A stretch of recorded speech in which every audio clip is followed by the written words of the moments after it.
page 86, on est arrivé à Hareshim Shema'u Va'ivrim Hibitu Lirot. Alors on a vu que les sourds, ils se sont mis à entendre, et les aveugles, ils ont commencé à voir. Ach efshar leiver lirot ulcheresh lishmoa. Mais comment c'est possible qu'un aveugle il puisse voir et qu'un sourd il puisse entendre? Alken ismach lazé, c'est pour ça que c'est juste à poser. Mi eiver keim avdi vecheresh kemal achi eshlach. Qui est-ce qui est aveugle? Seulement mon serviteur, vecheresh, et le sourd kemal achi eshlach, comme mes envoyés ou mes anges, je vais envoyer. Shehem atzadikim agdolim amerumazim be'amase shel hashiva bet leoz shenikraim iver vecheresh shal yadam nitaken hakol. Alors voilà ce qu'il nous donne Rabbi Nathan, et il faut s'arranger avec ça, c'est tout ce qu'il y a. On se débrouille avec ça. Donc, le Maasé, qui est-ce qui va nous permettre de pouvoir voir et entendre? Parce que si on n'arrive pas à se rapprocher d'Hachem, ça veut dire que quelque part on est aveugle, on est sourd. Si on voyait, alors tout de suite on s'engagerait si on voyait. Si on entendait, pareil. C'est-à-dire que comme on a vu pour Yitro, Vaishma, il a entendu Yitro. Il a eu le srout d'entendre, il a entendu Kriyat Yam-Souf, il a entendu le Milchamet Amalek, mais ça veut dire il a entendu, tout le monde a entendu. Tout le monde a entendu, mais entendre et entendre. Il y a entendre la voix de la radio, et il y a entendre la voix de son maître, et entendre la voix d'Hachem. Le même message, il porte en lui. Il porte en lui un message de ce monde ou un message d'appel d'Hachem. Alors qui est-ce qui va nous permettre de sortir de ça? C'est le mendiant aveugle et le mendiant qui est sourd. Parce que comme lui il est sourd de ce monde-là, c'est-à-dire il est sourd de toute la bêtise de ce monde. Donc dans son enseignement, dans ses paroles, ça débouche, ces paroles, elles débouchent les oreilles.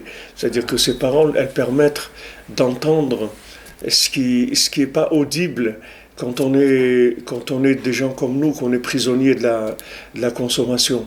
C'est-à-dire que si Rabbeinu dit dans Sefer Hamidot que quelqu'un qui ment jamais, tout de suite il voit si quelqu'un il ment ou il ment pas.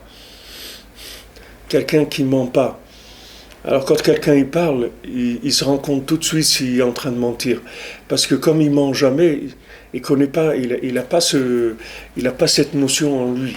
Donc il reconnaît tout de suite si c'est de la vérité ou du mensonge.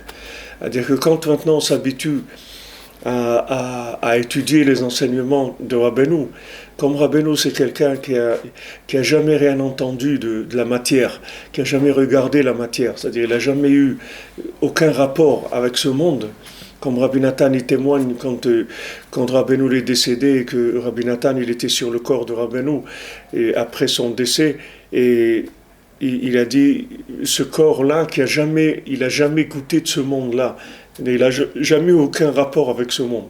Donc dans son enseignement, il y a cet esprit-là, cet esprit qui débouche les oreilles d'un côté et qui les bouche de l'autre, c'est-à-dire qui débouche les oreilles à la voix du monde supérieur et qui bouche les oreilles aux bêtises de ce monde. Il y a des gens, ils sont là devant la télé, ils regardent des émissions, télémagazines ou je sais pas quoi, de la bêtise, mais alors il y a de quoi il y a de quoi se suicider de voir ça, c'est-à-dire de voir ces bêtises-là. C'est-à-dire c'est quelque chose, c'est la déchéance humaine, c'est réduire l'être humain vraiment à un morceau je sais pas, de il n'y a même pas de définition, c'est une réduction de l'individu, mais vraiment pire qu'un animal, il n'y a rien. Il n'y a rien, de la bêtise, mais de bêtises, du concentré de bêtises. Et il y a des gens, ils sont là des heures, ils peuvent regarder ça. Pendant des heures, ils regardent ça, ils rigolent, et ils sont contents, et trucs, et ils regardent ça. Et il y a des gens, il y a des gens, ils sont même pas des religieux ni rien, mais ils peuvent pas regarder des trucs comme ça, parce que leurs oreilles sont sourdes et leurs yeux ils sont aveugles à ça. Ils peuvent pas regarder ça. Ils peuvent pas, parce que uniquement le niveau de bon sens qu'ils ont, ça les protège. C'est-à-dire ils peuvent pas, ils ont aucun rapport avec des choses comme ça. Et comme ça, il y a des niveaux, comme ça. Il y a celui qui ne regarde pas télémagazine, il y a celui qui... Et on avance, on avance, on avance, on avance. Et on peut monter, il y a celui qui ne regarde pas l'argent, il y a celui qui ne regarde pas les femmes, il y a celui qui ne regarde pas le manger. Et on avance comme ça. C'est-à-dire que la Torah du tzaddik, elle donne une conscience des choses. C'est-à-dire elle ouvre les yeux sur la vérité, elle ferme les yeux sur la bêtise. Quelqu'un qui habite en dehors d'Eretz Israël, pourquoi il ne monte pas en Israël? Un juif, pourquoi il ne monte pas en Israël? Qu'est-ce qui manque en Israël? Qu'est-ce qu'il y a? Qu'est-ce qui manque ici à un individu pour vivre ici? Même du Olam Hazé, c'est-à-dire même au point de vue matériel, il n'y a plus les preuves qu'il y avait il y a 40 ou 50 ans. Il y a pas, c'est un pays normal, il n'y a pas au point de vue fonctionnement, c'est un pays normal, et même dans la norme matérielle, il est au-dessus de la moyenne du monde. C'est là où il n'y a pas de chômage, il y a pas, c'est un pays normal. Qu'est-ce qui fait que les gens ne viennent pas ici? Pourquoi la plupart de nos frères et de nos sœurs, ils n'habitent pas en Israël? Parce que les oreilles, elles sont bouchées, les yeux, ils sont aveugles, c'est tout.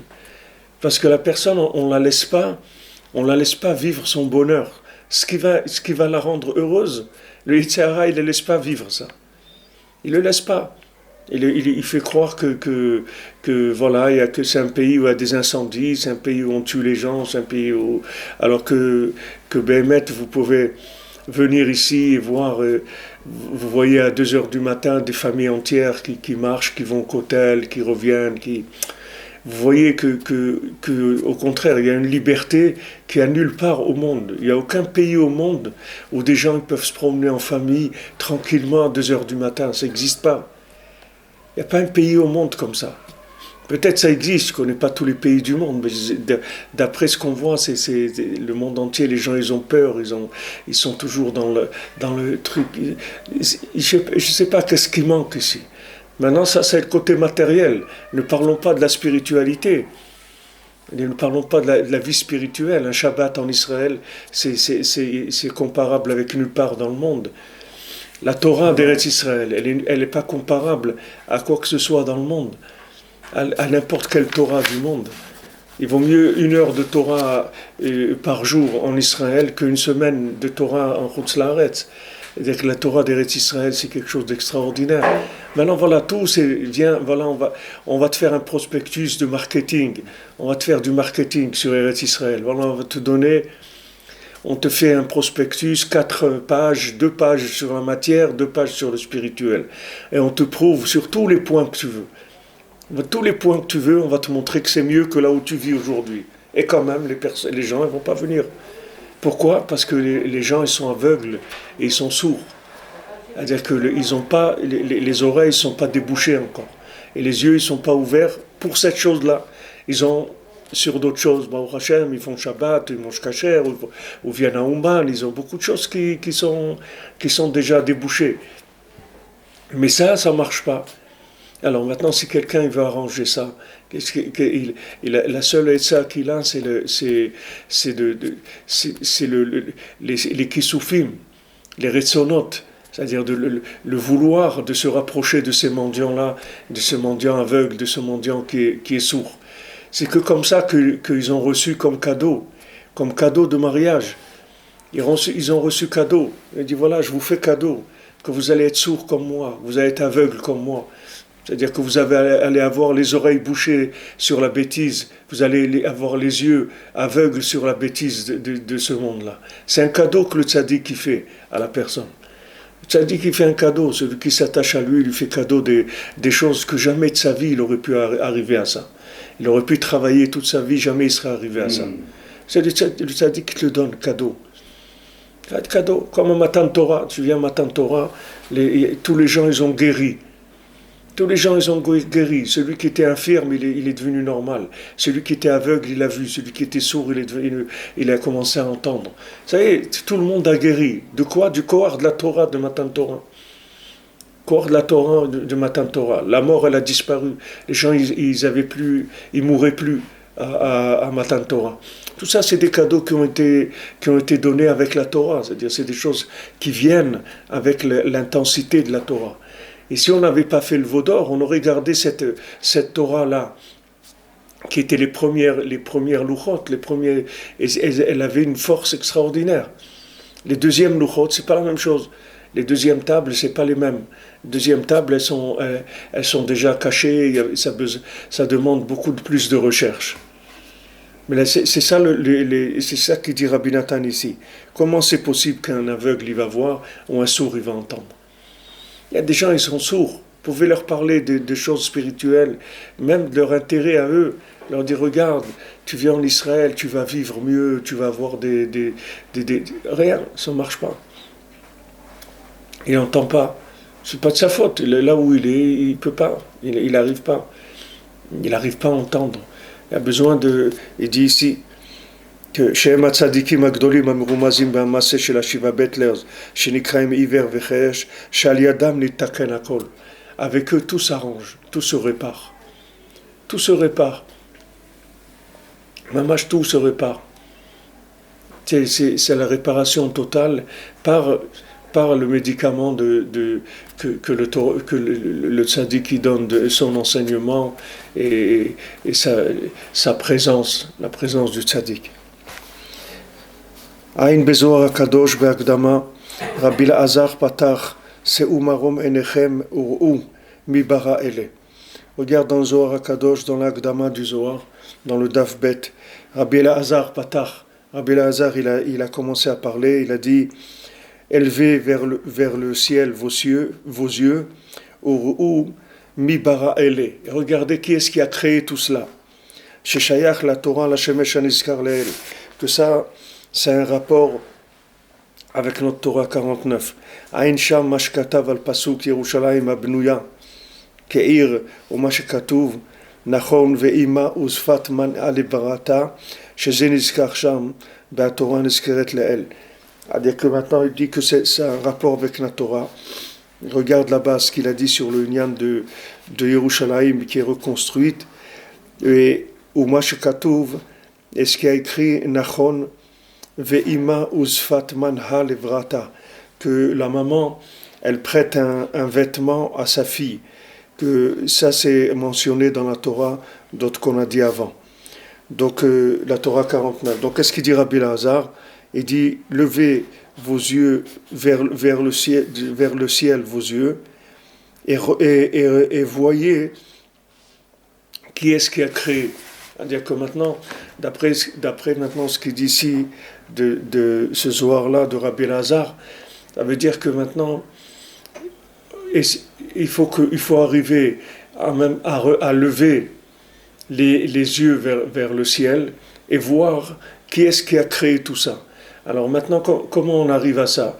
Parce que normalement, si tu lèves tes yeux vers le ciel, tu vois rien du tout. Puisque tu lèves les yeux vers l'infini, donc tu vois rien du tout. Comment tu vas les yeux vers le ciel pour voir qu'est-ce qui a créé tout ce qu'il y a ici? Donc c'est le principe des tzimtzumim que Rabbeinu il dit dans cette Torah même tête. C'est-à-dire que maintenant, le fait que tu reçois des formules de contraction de la lumière, c'est ça qui va te permettre de voir. Comme maintenant quelqu'un qui voit pas bien. Maintenant avec des lunettes, il va voir quand on a des problèmes de vue. Alors des gens ils peuvent pas lire rien, ils voient pas les lettres Birlan. Ils voient des trucs noirs comme ça, c'est tout, mais ils voient pas que c'est des lettres.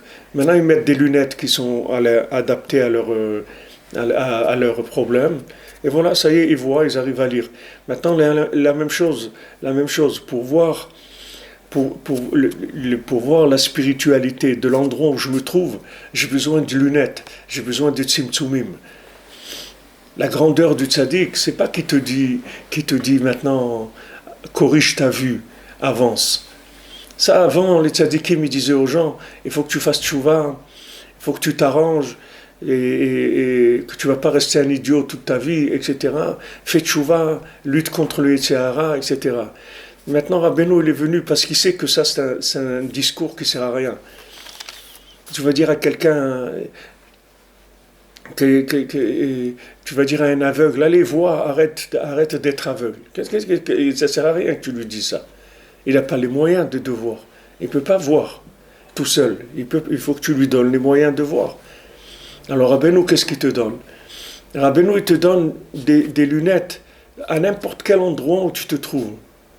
N'importe quel endroit, comme il a dit ici, même si tu te trouves dans le niveau le plus bas qui est sur terre, il va te donner des lunettes pour que tu puisses voir Hachem là-bas. Même dans l'endroit le plus profond qui est, c'est-à-dire le fond de l'abîme, là où c'est le plus éloigné de tout, de toute spiritualité, de tout. Là-bas, le tzaddik, il peut te donner des lunettes pour que tu puisses voir là-bas qui est Hachem. Et de là-bas, tu vas remonter jusqu'à tous les niveaux que tu veux.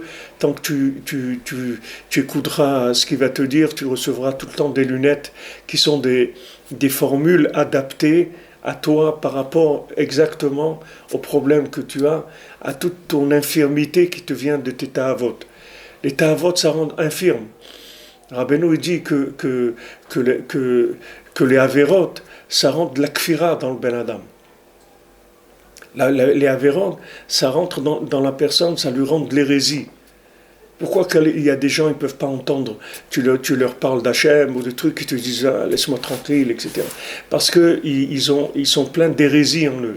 C'est-à-dire que les avérotes qu'ils ont faites, elle les a rendus aveugles. Ils ne peuvent pas voir.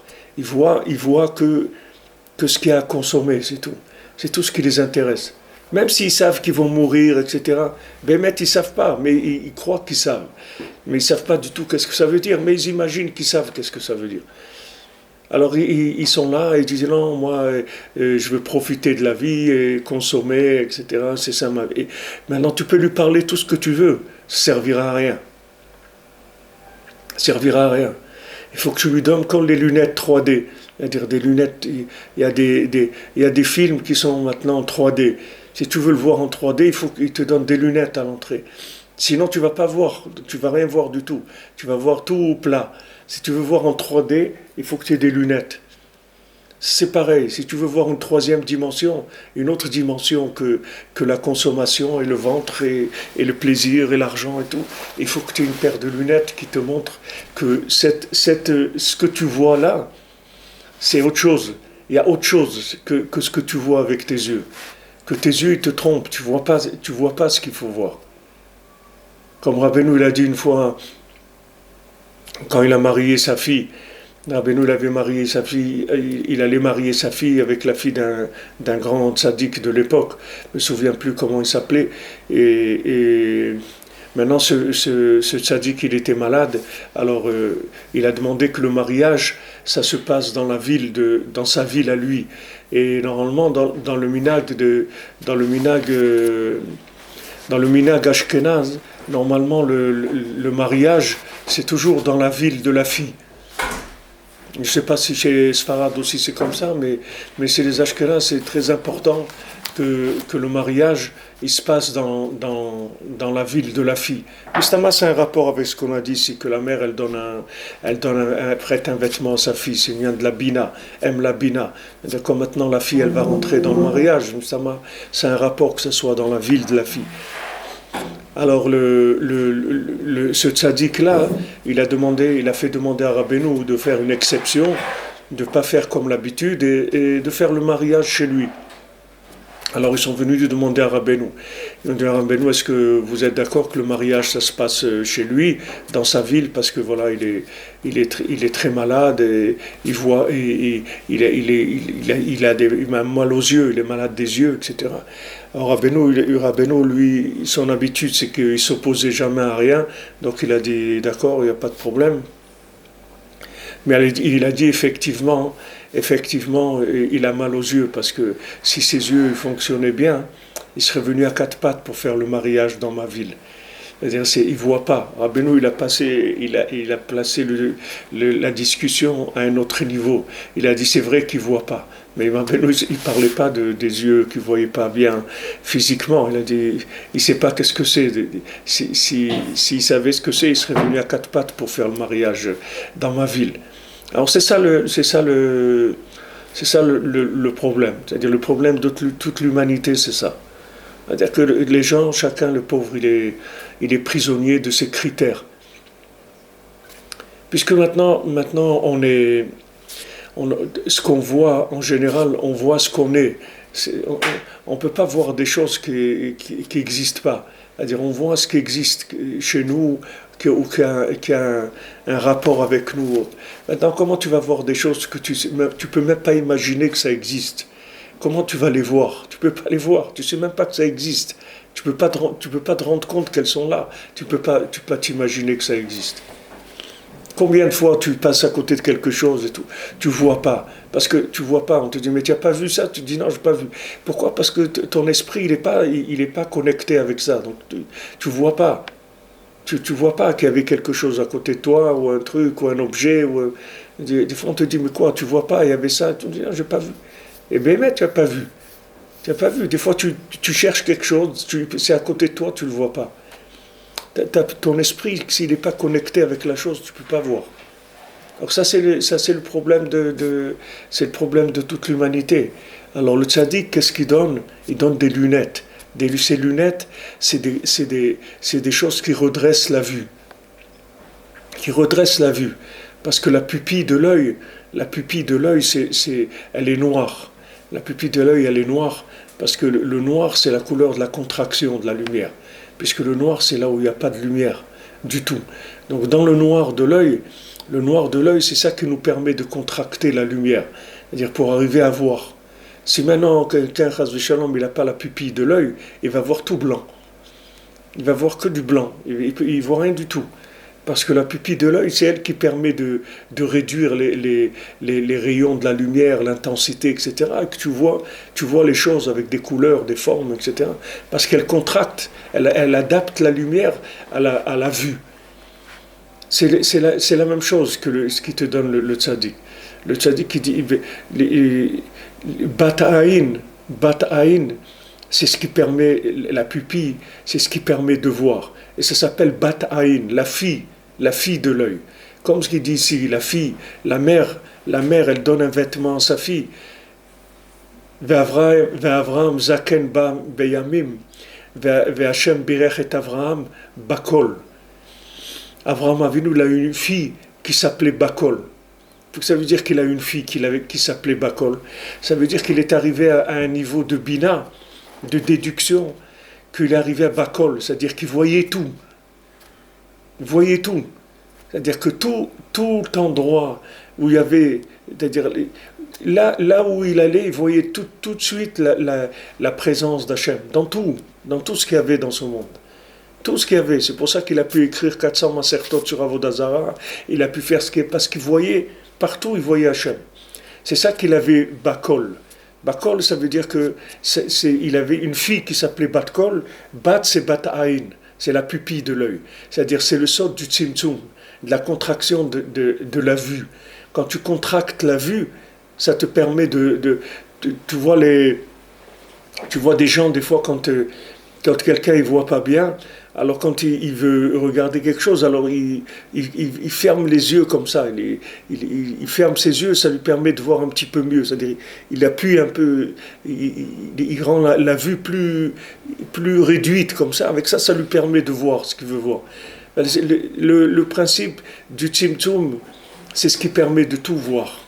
Et l'homme, comme il est à l'envers, il croit que la lumière, c'est ça qui permet de voir. Mais ce n'est pas la lumière qui permet de voir. C'est la contraction de la lumière qui permet de voir. C'est-à-dire, si tu arrives à contracter ta vue, alors tu peux voir tout ce qu'il y a à voir dans le monde. C'est-à-dire tout ce qu'il y a à voir de meilleur dans le monde. Et pour ça, il faut recevoir ce cadeau de la Bina. La Bina, elle donne un vêtement à la fille. C'est-à-dire que la Bina, elle donne un vêtement qui permet de voir les choses. Qui permet de voir qu'il y a Hachem à côté de toi, de voir le bien qu'il y a en toi, de voir le bien qu'il y a dans les autres, de voir le bien qu'il y a dans Eretz Israël, de voir le bien, pas de te rendre compte où il se trouve le bien. Et de te rendre compte aussi où tu vis, c'est-à-dire si tu vis dans des endroits où c'est dommage, tu perds ta vie. Des gens qui sont dans des endroits, ça marche, ils vivent, ils vont, ils achètent le pain, et ils vont à la synagogue, ils font beaucoup de choses. Mais ils savent pas à côté de quoi ils passent. Ils ne se rendent pas compte, parce qu'ils n'ont pas la contraction de la lumière. Donc ça, c'est ce qu'il dit Rabbi Elazar. C'est marom enechem ou mi bara ele. Levez vos yeux au ciel et regardez celui qui a créé ces choses-là. Regardez qui est-ce qui a créé ça. Comment je peux voir qui est-ce qui a créé ça? Parce que je reçois les tzimtzumim. Pardon. Je reçois les tzimtzumim de ce qui me permet des lunettes de soleil qui permettent de voir sans être aveuglé. Gamsham mevoarsham meinyan mi uma mechamit. Là-bas aussi, on nous parle de Inyan de mi. On a vu mi, c'est la bina. Uma mechamit. Qu'est-ce que tu as vu? Sheyesh lo me'at shayachut le'atorah, kimerachmam, kimbenyan dremala vedremata. Que ça, c'est un rapport avec la Torah. Que la Torah qui s'appelle Kimerachma Menagem, c'est une Torah dans le deuxième chélek du Likutei Moharan, au sujet des Dremala et Dremata, c'est les gens qui résident en haut et les gens qui résident en bas.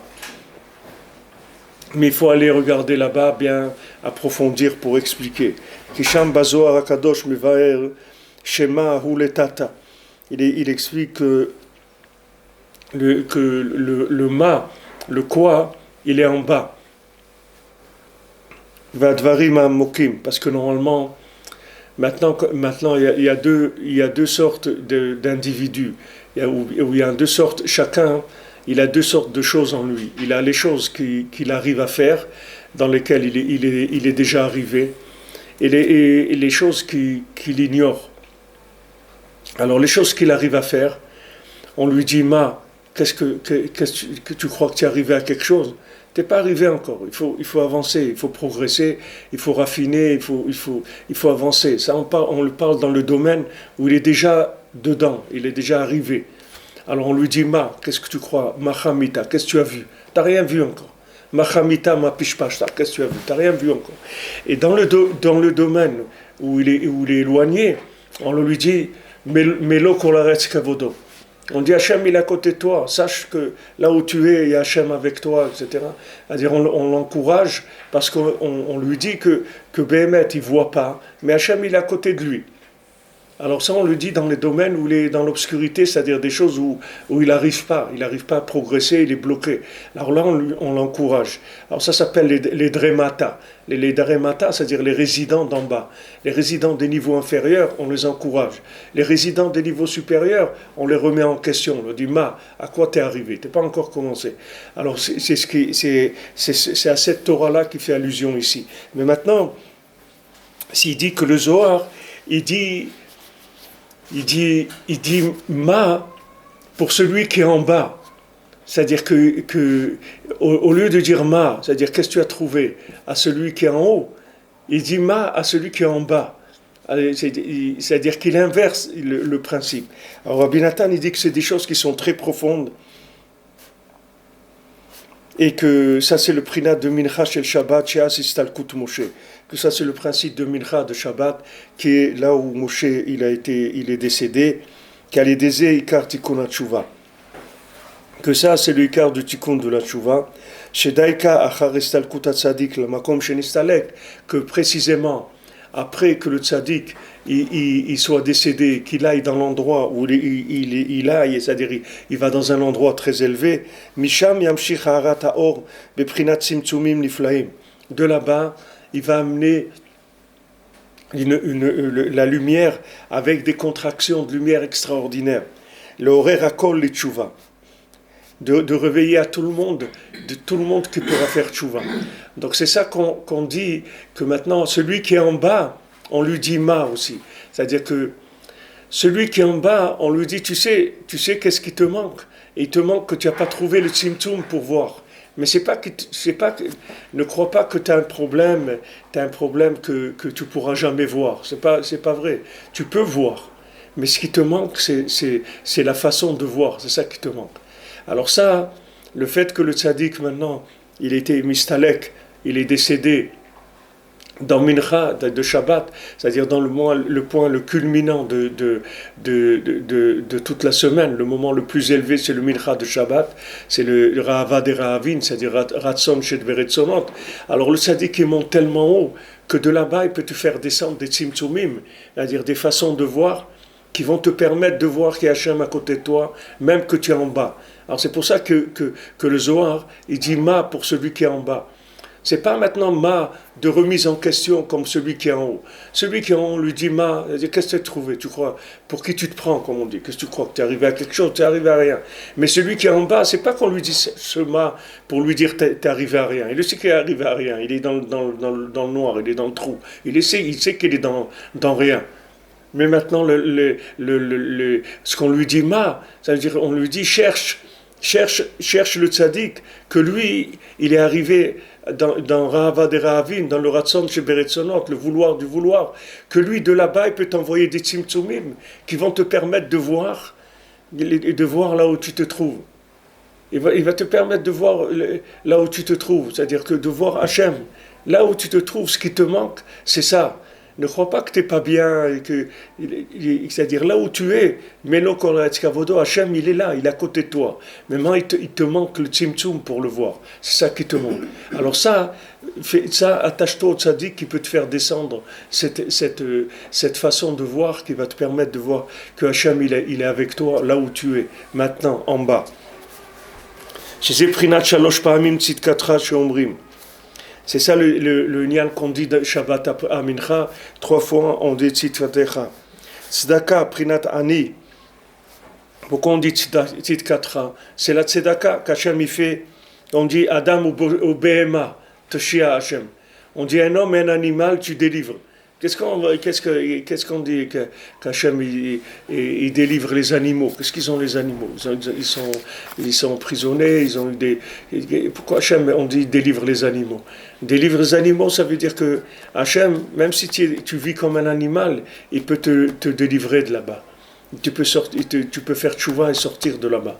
Avec quoi? Avec les tzimtzumim qu'il a donné au tzaddik. Le tzaddik, il a des secrets, des formules secrètes de vision des choses qui te permettent de voir dans ce que un œil de consommateur il peut pas voir. Quand vous prenez un microscope, maintenant quelqu'un il a un microscope, il va voir qu'il y a un monde que tu vois pas. Quand tu vois quelque chose, tu vois pas des molécules, tu vois pas des trucs, tu vois rien du tout. Tu vois un morceau de bois, un morceau de pain, n'importe. Mais tu mets un microscope, tu vas voir que ça bouge là-bas. Il y a de la vie, il y a des mouvements, il y a des trucs extraordinaires qui se passent. Mais pour ça, il te faut le microscope. Mais c'est pareil, là où tu es, il y a la vie, il y a Hachem, il y a le bonheur, il y a la émouna, il y a la foi, il y a tout. Là où tu te trouves. Seulement, il faut qu'on te donne le microscope, c'est tout. C'est ça que tu as besoin. Tu as besoin de principes qui contractent la lumière. Et à ce moment-là, tu vas voir. Avec ce moment-là, tu fais tchouva. Zdaka prinat ani mishemashpeim bodaat prinat he dalet havat. C'est le ani, le pauvre, c'est celui qui est au fond, dans l'obscurité, qu'on lui donne de la conscience d'Hachem. C'est-à-dire, c'est le he dalet hava. C'est-à-dire que sache que le he, ça veut dire celui qui a vu, il est dans le he, puisqu'il a connecté le yud et le dalet, il est dans le he. Mais avant, c'était un dalet, il était dal, il était pauvre. C'est pour ça que la Masechet Shabbat, elle commence par ça. Par quoi elle commence Masechet Shabbat? Le Hani, il est dehors, et le Balabait, il est dedans. Et il lui donne, et il donne au Hani, il donne quelque chose aux pauvres qui se trouvent à l'extérieur. Parce que tout le nian de Shabbat, c'est ça. C'est-à-dire le pauvre qui est à l'extérieur, c'est celui qui ne voit pas. Il ne peut pas voir parce qu'il est à l'extérieur, donc il ne voit pas. Donc le Balabait, c'est-à-dire celui qui a une maîtrise, qui est devenu un maître, lui, il lui montre. Il lui dit, voilà, regarde, tiens, je te donne, comme le mendiant, il dit, voilà, je te fais cadeau, tiens, je te fais cadeau des lunettes, tu vas voir maintenant, tu vas voir la vie, ce que c'est. Tu vas commencer à voir la vie, tu vas voir qu'est-ce que c'est la vie, tu vas voir qu'Hachem il est avec toi, tu vas voir que tu peux parler avec lui, tu vas voir... Alors ça c'est un pauvre, avant il était dalet, c'est-à-dire il était dal, il était pauvre, maintenant on l'a rendu hé, c'est-à-dire qu'on a connecté le yud avec le dalet, maintenant ça y est il voit, et puis il a les yeux pour voir. Beprinat sitkatra tzedek l'olam vetoratra emet. On dit ta justice, elle est pour l'éternité, et ta Torah, elle est émet. Ta Torah, elle est émet. Rabbeinu dit que la vérité, elle témoigne sur elle-même. C'est-à-dire que la vérité, elle est témoin qu'elle est la vérité, elle-même. C'est-à-dire quand tu trouves la vérité, elle-même, elle va te témoigner qu'elle est la vérité. Tu vas te rendre compte que c'est la vérité. Et tant que tu ne trouves pas ça, tu vas rester frustré, il va te manquer quelque chose. Tu vas sentir, même si on te dit, ouais, c'est ça, c'est pas ça, tu vas voir que tu n'es pas bien à l'intérieur. Mais quand tu trouves la vérité, tu vas voir que tu vas te sentir bien. Tu vas te sentir très très bien à l'intérieur de toi-même. Même si tu te trouves toi-même à un niveau bas, c'est pas important. Le écart, c'est que tu as trouvé la vérité, tu as trouvé la chose qui va t'accrocher et te faire monter. Ve'az nisalko Yosef Moshe David, shal yadam kol hageulot. Et à ce moment-là, ils sont décédés. Yosef Moshe David, Yosef Hatzadik, Moshe Rabbeinu et David Amelech, et que c'est grâce à eux le Icar de la Géoula. C'est-à-dire que toute la délivrance, elle va se faire par eux. Pourquoi? Parce que c'est des spécialistes de la contraction de la lumière. Pourquoi ils arrivent à contracter la lumière? Parce qu'ils sont montés tellement haut qu'ils ont décroché des compréhensions qui permettent de traduire à celui qui est le plus éloigné, lui montrer qu'il y a Hachem avec lui et que là où il se trouve, il y a une possibilité de s'en sortir complètement. Ve'leprinat ribui sfarim amitiyim shetzrichim ata primat asot sfarim arbe en ketz. C'est pour ça qu'on a besoin beaucoup de véritables livres, des sfarim amitiyim, des livres qui soient des livres de vérité. Shetzrichim ata, qu'on a besoin absolument de nos jours. Prinat asot sfarim arbe en ketz. Fait des livres, beaucoup, sans limite. Pardon, de ces sfarim-là, on en a besoin parce que tous les sfarim, c'est des tzimtzumim. Chez Zeprinat Malatatfus, que ça, c'est la grandeur de l'imprimerie, c'est-à-dire du fait que Hachem, il a donné qu'on peut imprimer des livres. C'est sûr que si Rabbi Nathan il avait connu l'internet, vous savez que ça aurait existé, il aurait parlé de ça comme étant l'outil de la Géoula. Et à son époque, il s'était même pas dans l'imagination qu'il pouvait y avoir ça. Mais eux, ils ont eu déjà le livre, le principe d'imprimer 1000 livres, 5000 livres, 10 000 livres, c'est déjà extraordinaire. Mais si tu lui disais qu'il y a une connexion, que tu peux parler et instantanément tu vas toucher 1 milliard de personnes, alors Rabbi Nathan, il t'aurait dit allez, vas-y, envoie sans arrêt, envoie pour aider le monde à s'en sortir. Tikol achidushim imprinat kelim, Parce que tous les chidushim de Torah, ce sont des kelim. Qu'est-ce que c'est des chidushim? C'est des nouvelles adaptations. C'est-à-dire quand tu trouves un chidush, c'est-à-dire tu trouves quelque chose qui n'existait pas avant. Avec la bina, tu arrives à faire une association de deux idées, de principes qui donnent un nouveau concept qui n'existait pas avant. Alors ça, c'est un nouveau récipient pour pouvoir se rapprocher. Zeprinat luchot, shivrei luchot. Ça, c'est le principe des tables de la loi, et shivrei luchot, et les morceaux cassés des tables. Prinat siyum Torah be'inyan istalkut Moshe. C'est-à-dire une que la Torah, elle termine par le décès de Moshe Rabbeinu. Shemesayem ulchol yad achazaka. Que c'est fini par... Comment elle finit la Torah? Ulchol yad achazaka. De toute main forte. Asher asa Moshe. Que Moshe il a montré aux yeux d'Israël, chez Shavar et Aluchot Le'enem, que Moshe Rabbeinu il a cassé les luchot à leurs yeux. C'est-à-dire nous, on croit que quand Moshe Rabbeinu il a cassé les luchot aux yeux du Ham Israël, on croit que c'est un moment qui est catastrophique, qu'il y avait les tables, il les a cassées. Mais le Maaseh Rabbeinu il raconte, il dit qu'il y avait un roi un jour il a demandé à son fils de monter, il y avait un gros rocher qui était par terre. Il a dit à son fils, monte-le en haut. Alors le fils, il tournait comme ça et il ne comprenait pas. Il dit, mais qu'est-ce qu'il veut mon père de moi? C'est une pierre, tu ne peux pas la lever, il n'y a personne qui peut lever ça. Alors le père, il s'est rendu compte que le fils, il avait une difficulté, il ne comprenait pas comment faire ça. Il lui dit, mais je ne t'ai pas demandé de le monter entier. Prends un marteau, casse-le et monte morceau par morceau. C'est ça, shivrei luchot. C'est ça comme Moshe Rabbeinu, il a cassé le luchot. Quand il a cassé les luchot, il a dit, n'ayez pas peur, n'ayez pas peur. Maintenant, c'est pas tout, on vous demande pas tout en amalgame d'arriver à tout. On va maintenant les casser. Et vous allez arriver à petits morceaux. On va faire petits morceaux. Vous allez faire un petit peu, vous allez arriver à tout, mais par petits morceaux. Parce que quand il a cassé les luchot, les maaseh, c'est plus grand que les luchot qui n'étaient pas cassés. En elles-mêmes, les luchot qui n'étaient pas cassées, les tables qui étaient entières, elles étaient beaucoup plus grandes que les deuxièmes. Mais à quoi ça sert qu'elles soient plus grandes si on ne peut pas les utiliser? Puisque maintenant, ça ne nous a rien fait. On a vu les grandes luchot, on a continué à faire des averot, ça ne vous a pas bougé. Ça veut dire que quoi? Ça veut dire qu'on ne voyait rien, les maaseh. On ne voyait rien du tout.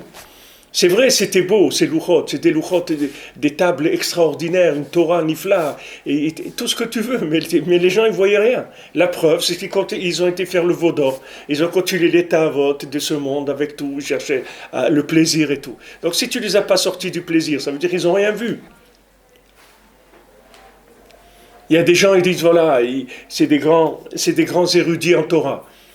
Il connaît toute la Torah, c'est un grand rave, il connaît beaucoup de choses. Ok, amène-lui un bonhomme qui est dans les ta'avot de ce monde, et dis-lui, voilà monsieur, parlez avec lui, faites-le sortir de là.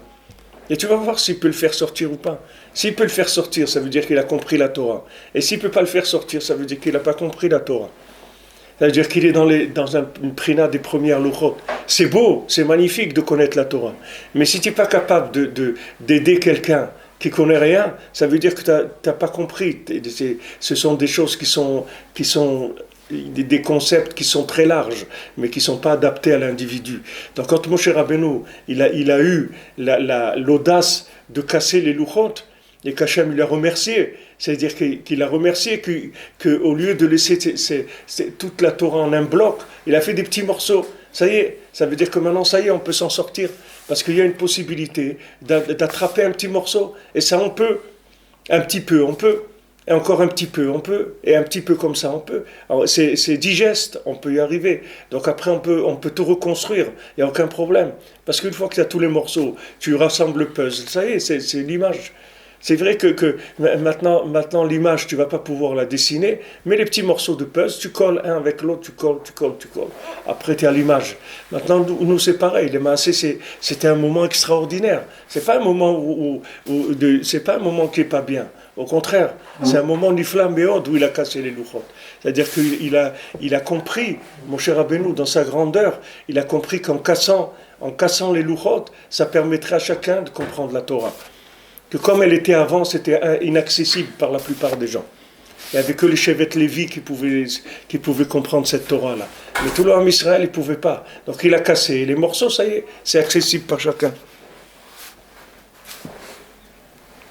Asher asa Moshe lenekol Israël, shavar et aluchot leenem, vachar kach matrilim miyad bereshit bara. Et tout de suite après, quand on parle du décès de Moshe Rabbeinu, qu'il a cassé les louchot, on parle de Bereshit Bara. On commence la Torah. C'est-à-dire que maintenant qu'on a compris que la Torah, ça peut se casser en petits morceaux, c'est-à-dire qu'on peut attraper des petits morceaux, alors ça y est, maintenant tu commences la Torah. Maintenant tu peux commencer Bereshit. Ça y est, tu as compris que la Torah, elle ne te demande pas des engagements absolus dans tous les domaines. La Torah, elle te demande juste le bon vouloir et de faire ce que tu peux, c'est tout. Alors tu peux un peu. Alors, tu peux faire un peu. Pourquoi ça s'appelle un peu? Parce que c'est ce que tu peux. Un peu, c'est ce que tu peux. C'est pour chacun. Chacun, il a son niveau de ce qu'il peut. Alors, il fait un peu. Et de ce peu-là, il va faire encore un peu, et encore un peu. Après, il va tout faire. Mais il commence par un peu. Et ça, c'est parce que Moshe Rabbeinu l'a cassé les louchot. Donc c'est pour ça qu'on dit maintenant Bereshit, allez venez, maintenant on va commencer la Torah. C'est maintenant que ça commence. Avant, c'était inadapté à l'homme. L'homme, il ne pouvait pas. Maintenant, l'homme, il peut, parce que c'est un petit peu. Ki jivrei louchot, prinat shvirat kelim, shemitatam lachim, afal pi shenishtabru, afal pi ken, al yadan atikun, al yedei shekvar hayu mishtabru v'niskar leel. C'est-à-dire que malgré que maintenant, le fait qu'il a cassé les louchot, ça venait du ribouille or, ça veut dire qu'il y avait trop de lumière, donc il était obligé de casser les louchot. Mais le fait que maintenant, il y a eu les tables entières, et que maintenant on les a transformées en morceaux, maintenant chacun il pourra avoir accès à la Torah. C'est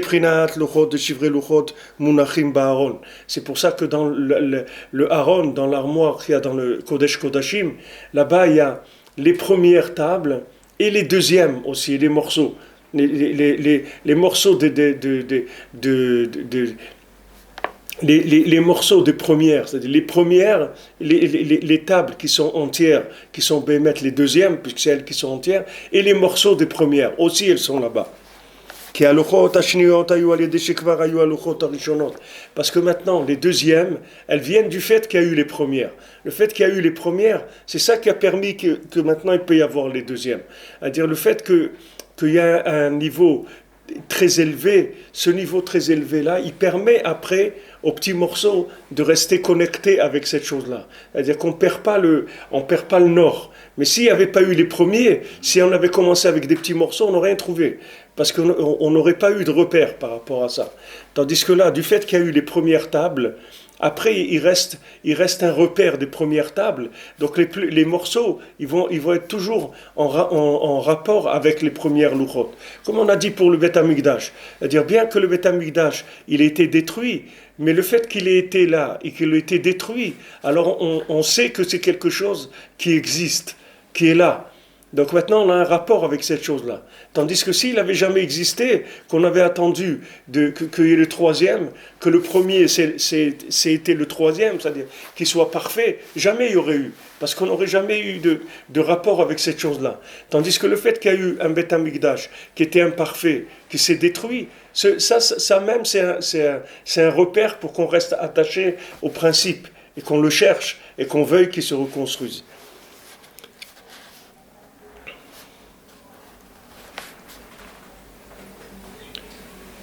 Et ça,